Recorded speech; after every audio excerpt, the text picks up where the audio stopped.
খাবার খেয়ে পেট গুড়গুড় করে, খুব সাবধান। অধিকাংশ মানুষই মনে করেন পেট খালি হয়ে গেলে এই শব্দ হয়।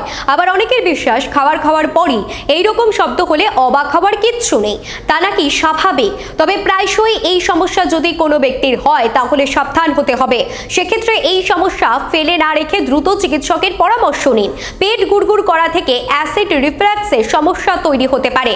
অ্যাসিড রিফ্লাক্সের সমস্যা হলে হজমের বেগ পেতে পারে। যে কোনো খাবার পাকস্থলী থেকে খাদ্যনালীতে ফিরে আসতে পারে। একবার শুরু করলে সমস্যা তৈরি হবে।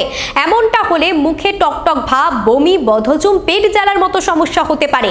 বেশি পেট গুড়গুড় করলে কি করবেন? চিকিৎসকদের পরামর্শ নিলে ভালো হয়। সারাদিনে একবার বেশি জল না খেয়ে অল্প অল্প করে জল খান। পেট কখনোই পুরো খালি রাখবেন না। প্রতিটি খাবার খুব ভালো করে চিবিয়ে খান। কোনো কিছুই গিলে খাবার চেষ্টা করবেন না। টক খাবার খাওয়া, অ্যালকোহল পান করা, ধূমপান এইসব ছেড়ে দিতে হবে।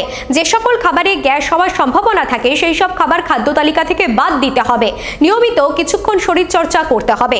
তবুও যদি কাজ না হয় তাহলে চিকিৎসকের পরামর্শ অবশ্যই নিন।